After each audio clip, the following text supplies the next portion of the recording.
Vous êtes de plus en plus nombreux à nous suivre et à participer à l'évolution de la chaîne Afrique N24, et sincèrement nous tenions à vous en remercier. Nous lisons tous vos commentaires qui enrichissent le débat et vraiment nous vous demandons de nous soutenir, en aimant les vidéos pour une large diffusion, et pour continuer à avoir une ligne éditoriale indépendante, et vous proposer de nouvelles émissions toujours de plus en plus enrichissantes. Ne restons pas passifs, soyons actifs. Merci et à bientôt. Dans ce document intitulé « Le bouleversement, Ibrahim Traoré révoque toutes les autorisations minières étrangères », nous allons examiner la suspension de toutes les licences d'exploitation minière des entreprises étrangères, y compris celles de la Russie. Nous allons explorer les événements réels qui se sont produits. Avait-il d'autres options que de prendre une décision aussi radicale?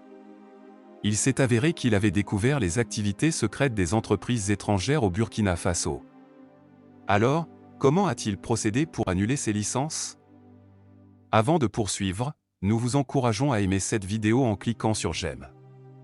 Cela indique à YouTube que cette vidéo est informative et la rend accessible à un plus large public. Continuons maintenant. Existe-t-il un pays où le chef d'État a le pouvoir d'expulser toutes les entreprises minières internationales exploitant l'or national? Jusqu'à récemment, une telle action était inédite, jusqu'à ce que le capitaine Ibrahim Traoré du Burkina Faso marque l'histoire par son initiative audacieuse.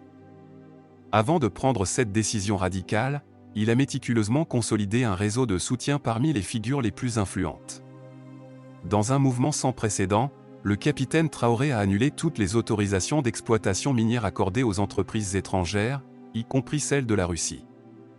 En réalité, Ibrahim Traoré s'est retrouvé contraint de prendre des mesures drastiques. Il est devenu évident qu'il avait découvert les opérations clandestines menées par des sociétés étrangères au Burkina Faso. Mais comment a-t-il procédé pour révoquer leur licence et quelles sont ses intentions concernant les milliers de tonnes d'or désormais retenues au sein du pays? Nous allons explorer ces questions en détail dans cette vidéo. Suite à son accession au pouvoir, le capitaine Ibrahim Traoré fut confronté à une contradiction flagrante. Le Burkina Faso, malgré d'abondantes réserves d'or, demeurait parmi les nations les plus démunies du monde. Il était conscient du rôle joué par la France, ancienne puissance colonisatrice, dans l'entrave à l'émergence d'une industrie minière aurifère indépendante au Burkina Faso. Des accords commerciaux déséquilibrés imposés par la France durant et après la période coloniale assuraient un bénéfice disproportionné de ses ressources en or en faveur de la France. En tant qu'officier de l'armée, le capitaine Traoré avait scrupuleusement observé les agissements français, remarquant notamment que les entreprises françaises jouissaient d'un accès privilégié aux concessions minières et que les conditions de fixation des prix pour l'exportation de l'or burkinabé étaient défavorables. La France n'avait pas contribué de manière significative au développement d'une filière aurifère locale au Burkina Faso. Au contraire, elle favorisait la dépendance à l'expertise et à la technologie étrangère, limitant ainsi le transfert de savoir-faire et de compétences au Burkinabé. Cette situation entravait le développement de l'expertise locale dans l'exploitation aurifère, perpétuant une dépendance envers des intervenants étrangers. Le capitaine Ibrahim Traoré a rapidement discerné la stratégie nuisible de la France dans la région du Sahel, et il s'est fixé pour mission de libérer le Burkina Faso de ce carcan. Il était conscient de l'influence politique prédominante exercée par la France sur les gouvernements burkinabés précédents, s'assurant que les politiques mises en place favorisaient les intérêts français, notamment dans le secteur minier. Cette influence se manifestait par une opposition aux politiques encourageant le contrôle local des ressources en or et par la pression exercée sur le gouvernement pour accorder des avantages aux entreprises françaises. Dans cette optique, Ibrahim Traoré décida de consolider d'abord son pouvoir.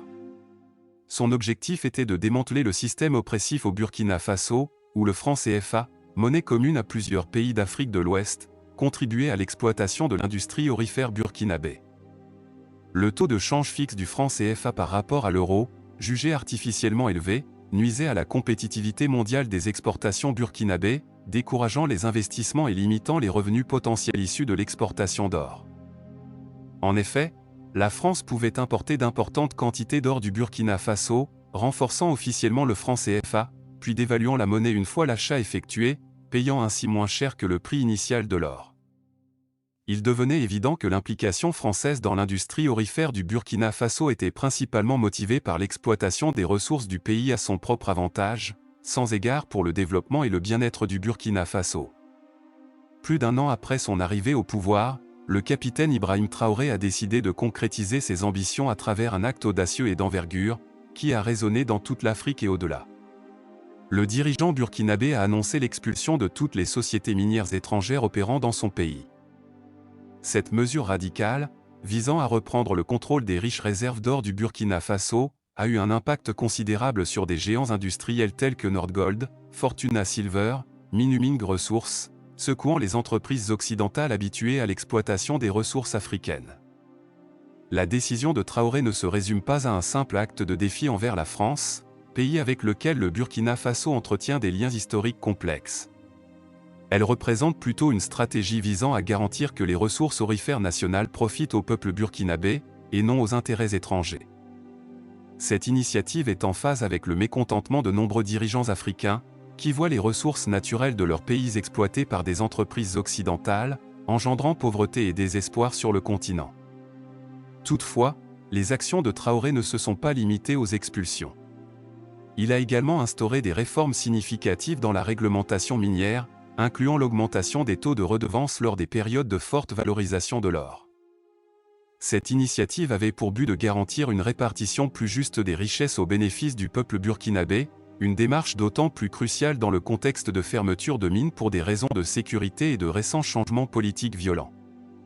Néanmoins, l'expulsion de Nordgold Gold, le géant minier russe autrefois perçu comme un partenaire stratégique, a suscité des interrogations. Des allégations de partialité en faveur d'autres acteurs internationaux ont émergé, bien que le gouvernement ait fermement rejeté ces accusations, soutenant que l'autorisation accordée à Nordgold était basée sur le mérite et non sur des affiliations politiques.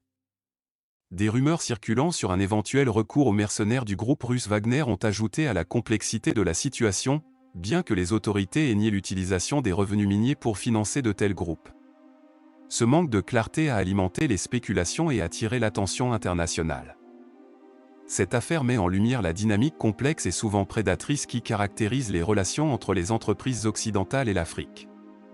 Pendant des décennies, ces entreprises ont tiré profit des ressources africaines, laissant derrière elles des nations emprisonnées dans des cycles de pauvreté et de dépendance économique. Les mesures prises par Traoré symbolisent une tendance grandissante parmi les dirigeants africains qui réclament une répartition plus juste de leurs richesses nationales, défiant ainsi l'idée que les pays africains ne sont que des pourvoyeurs de matières premières à faible coût. La décision de Traoré va au-delà des enjeux économiques, elle représente une quête de souveraineté et une remise en question du discours occidental, qui souvent réduit les nations africaines au rôle de fournisseurs de ressources bon marché. En affirmant leur droit à l'autodétermination, ces actions peuvent servir d'exemple et d'inspiration pour d'autres pays africains, les incitant à prendre en main leur destinée et à contrôler leurs propres ressources. Les démarches entreprises par Traoré marquent le début d'une ère nouvelle pour le Burkina Faso. Bien que la route à venir soit semée d'embûches, son engagement résolu envers le nationalisme, la gestion des ressources et la souveraineté nationale a éveillé un sentiment d'espoir à travers l'Afrique. Cette histoire dépasse largement la question de l'or, elle symbolise la renaissance d'une nation qui se réapproprie sa dignité et forge son propre destin. Même si l'issue de cette histoire reste à écrire, une chose est certaine, le capitaine Traoré a posé un jalon important, remettant en question les pratiques d'exploitation occidentale et encourageant une nouvelle vague de dirigeants africains à revendiquer leur part légitime dans les richesses du continent. Le monde observe attentivement, et les conséquences de ces actions pourraient transformer profondément l'Afrique et l'équilibre géopolitique mondial. Après avoir renvoyé les entreprises minières étrangères spécialisées dans l'or, quelle est la prochaine étape pour Ibrahim Traoré? Au cœur de l'Afrique de l'Ouest, le Burkina Faso, sous la gouvernance résolue du capitaine Ibrahim Traoré, est en train de redéfinir son histoire en se battant pour la souveraineté sur ses ressources. La nation est engagée dans une lutte directe pour reprendre le contrôle de ses immenses réserves d'or et mettre fin à la prédominance de longue date des compagnies internationales. Face à des sociétés comme la Mine Baru, implantée au Royaume-Uni, qui connaît des retards de production en raison de problèmes de sécurité, le Burkina Faso maintient fermement son objectif d'autosuffisance. La création d'une nouvelle raffinerie d'or symbolise l'aube d'une ère nouvelle et audacieuse pour le pays, cherchant à exploiter pleinement la valeur de ses ressources minérales et à séduire des investisseurs alignés sur une vision de développement éthique et durable. Auparavant, le Burkina Faso avait l'obligation de permettre l'exportation d'or non raffiné, ce qui a eu pour conséquence de priver le pays de la possibilité de générer des revenus plus élevés. l'exportation d'or brut impliquait d'accepter des prix moins élevés et de rester en dehors du processus de raffinage. Cependant, à présent que le Burkina Faso a entamé la construction de sa propre raffinerie d'or, ses autorités seront présentes sur place pour déterminer équitablement la part qui revient au Burkina Faso. Néanmoins, l'expulsion de la compagnie minière russe par le capitaine Ibrahim Traoré a pris de court de nombreuses personnes. La Russie étant un nouvel allié du Burkina Faso, on aurait pu s'attendre à une approche plus conciliante. Cependant, le capitaine Ibrahim Traoré adopte une approche distincte, il refuse de lier les relations du Burkina Faso avec la Russie à la possibilité pour les entreprises russes d'exploiter des mines dans le pays. Il considère ces deux aspects comme des questions distinctes qui ne devraient pas être entremêlées. N'oubliez pas de montrer votre soutien en appréciant et partageant cette vidéo, en plus de vous abonner à notre chaîne pour accéder à davantage de contenu portant sur la culture, l'histoire, la civilisation et l'identité noire. Continuons. De plus, il aspire à éviter la répétition du même schéma, plutôt que de reproduire les pratiques passées, il cherche à élargir la base des alliés en autorisant de nouveaux acteurs à exploiter les ressources aurifères du Burkina Faso. Aujourd'hui, en reconnaissant les contributions d'entreprises telles que Nordgold à l'histoire du Burkina Faso, un vent de changement souffle sur le continent, porté par un profond désir d'atteindre l'indépendance économique et d'instaurer la justice sociale. Le mouvement en faveur de l'autosuffisance prend de l'ampleur. Ce récit va au-delà de l'histoire de l'or, il relate le voyage d'une nation vers l'autodétermination, l'histoire de personnes affirmant leur juste place à l'échelle mondiale. Même si la bataille est loin d'être achevée et que le chemin à parcourir peut être parsemé d'obstacles, l'esprit d'indépendance et la persévérance inébranlable du capitaine Traoré apportent une lueur d'espoir. En dépit des évolutions récentes, Nordgold a occupé une position centrale dans l'industrie minière au Burkina Faso. L'entreprise a fait ses preuves en réussissant le lancement de mines, démontrant son efficacité à identifier des projets de haute qualité, à mener à bien les travaux de construction et à initier les opérations minières avec des délais de démarrage minimaux. Un exemple marquant est la mine de Biza, inaugurée en janvier 2013, qui a constitué la première incursion de Nordgold dans l'exploitation minière en Afrique. La construction de la mine de Biza a été terminée dans les 15 mois prévus, respectant le budget initial, et elle a atteint une période d'amortissement remarquable de 21 mois à partir de sa mise en service. En septembre 2016, Nordgold a pris l'initiative d'agrandir la mine Biza en construisant une installation de lixiviation en tas sur le gisement voisin de Busli. Cette décision découle des résultats positifs des programmes d'exploration qui ont révélé la présence d'un important gisement aurifère à faible teneur près de la mine Biza. La construction de Busli a été menée à bien selon les délais prévus, en seulement 13 mois, respectant le budget initial, et elle a atteint une période d'amortissement de 33 mois à partir de sa mise en service.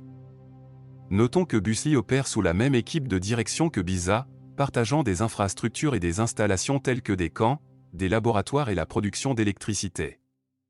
Concernant les participations, Nordgold possède 90% des parts des mines Biza et Buli, tandis que les 10% restants sont détenus par le gouvernement du Burkina Faso. Grâce à l'exploitation combinée de Biza et Buli, Nordgold contribue à la création de plus de 1300 emplois.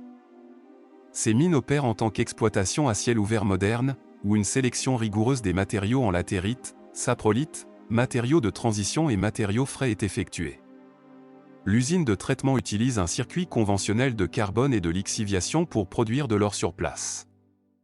Notons également que Nordgold a effectué d'importants investissements au Burkina Faso, totalisant 1,3 milliard de dollars depuis 2009.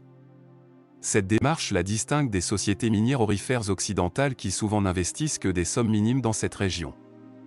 L'engagement de Nordgold au Burkina Faso s'étend également à l'implémentation de solutions de pointe tout au long de la chaîne de valeur de la production, incluant des systèmes tels que le système de gestion de flotte Delco, le système de gestion du carburant LS, et le système de gestion de l'information de laboratoire.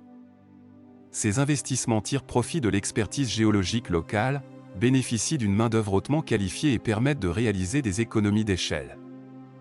Grâce à ces infrastructures et à sa contribution fiscale au Burkina Faso, qui s'élève à environ 60 millions d'euros, Nordgold a réussi à faire de cette entreprise l'une des plus rentables du pays. Il est essentiel de souligner que 95% des employés de Nordgold sont des citoyens burkinabés, ce qui démontre l'étroite intégration de l'entreprise avec la main-d'œuvre locale.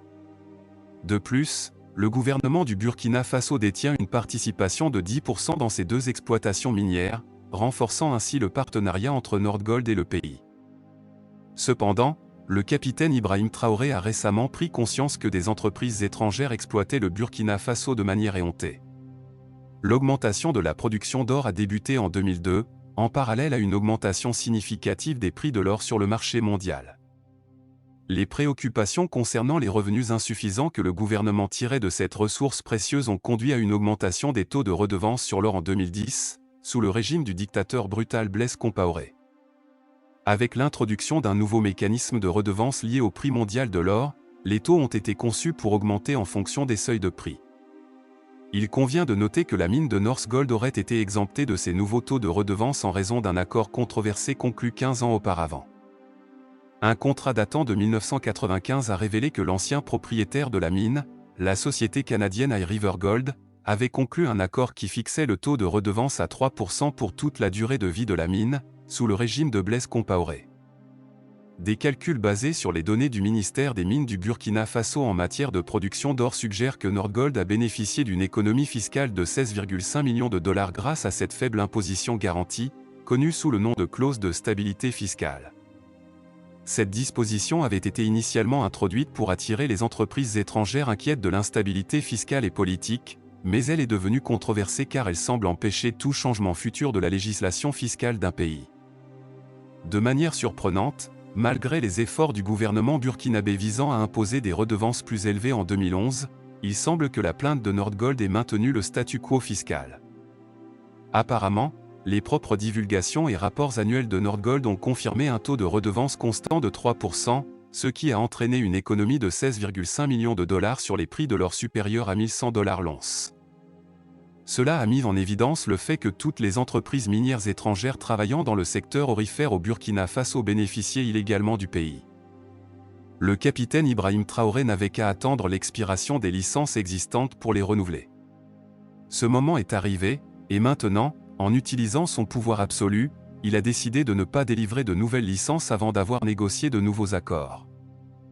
Les licences précédentes des entreprises étrangères comportaient des clauses qui maintenaient les impôts à un niveau bas, et le capitaine Ibrahim Traoré a préféré les annuler plutôt que de les renouveler. Le pourcentage des taxes serait resté inchangé en cas de renouvellement, mais il avait l'intention de renégocier les termes. Bien que tout le monde s'attendait à ce que le capitaine expulse tôt ou tard les entreprises canadiennes, britanniques et françaises, l'expulsion de la société russe a été une surprise. Cependant, il est important de comprendre que la décision d'Ibrahim Traoré d'annuler les licences existantes et de poursuivre de nouvelles collaborations peut être considérée comme une approche équitable pour traiter tous les alliés de manière uniforme. La justification derrière la décision du président Ibrahim Traoré de suspendre les licences de toutes les entreprises minières étrangères travaillant dans l'or au Burkina Faso repose sur la notion de restructuration des accords, dans le but d'optimiser les avantages pour le pays lui-même, plutôt que de favoriser exclusivement les entreprises étrangères. La logique qui sous-tend cette stratégie est d'initier une renégociation de nouveaux accords qui privilégient les intérêts et le bien-être du Burkina Faso, en veillant à ce que la nation soit le principal bénéficiaire de ses ressources aurifères. En annulant les licences existantes, Traoré a l'intention de mettre fin aux arrangements précédents qui pourraient ne pas avoir été avantageux pour le pays en termes de bénéfices économiques et de gestion des ressources. Traoré est conscient que les accords actuels conclus avec les entreprises minières étrangères sont opaques et désavantageux pour le Burkina Faso. Il argue que ces contrats favorisent les entreprises étrangères, laissant au Burkina Faso seulement une fraction des bénéfices générés par son propre or. En annulant les licences existantes et en entamant des négociations, le Burkina Faso a l'opportunité d'instaurer des règles du jeu équitables et de garantir une répartition plus juste de la richesse. Cette démarche promeut également la transparence en rendant tous les aspects des accords accessibles au public et exempts de toute corruption. Il est important de noter qu'Ibrahim Traoré détient un pouvoir absolu au Burkina Faso. Il reconnaît que l'histoire du pays est marquée par l'exploitation de ses ressources par des entités étrangères à des fins personnelles. La décision de Traoré constitue un pas significatif vers l'affirmation de la souveraineté du pays sur ses ressources naturelles. En reprenant le contrôle de son industrie aurifère, le Burkina Faso peut garantir que ces ressources sont utilisées pour le développement et la prospérité de sa propre population, plutôt que pour l'enrichissement des entreprises étrangères. Le processus de renégociation représente une opportunité unique d'augmenter les revenus du Burkina Faso tirés de l'or. Ces fonds supplémentaires peuvent être investis dans des domaines essentiels tels que l'éducation, les soins de santé, le développement des infrastructures et la réduction de la pauvreté. En investissant dans sa population et son infrastructure, le Burkina Faso aspire à se libérer de la dépendance à l'égard de l'aide étrangère et à tracer sa propre voie vers un développement durable. Les actions de Traoré ont eu un écho dans toute l'Afrique, inspirant d'autres nations riches en ressources naturelles à revoir leurs accords avec les entreprises minières étrangères. La décision audacieuse du Burkina Faso illustre clairement comment les pays africains peuvent reprendre le contrôle de leurs ressources naturelles et négocier des accords plus équitables qui profitent à leur population.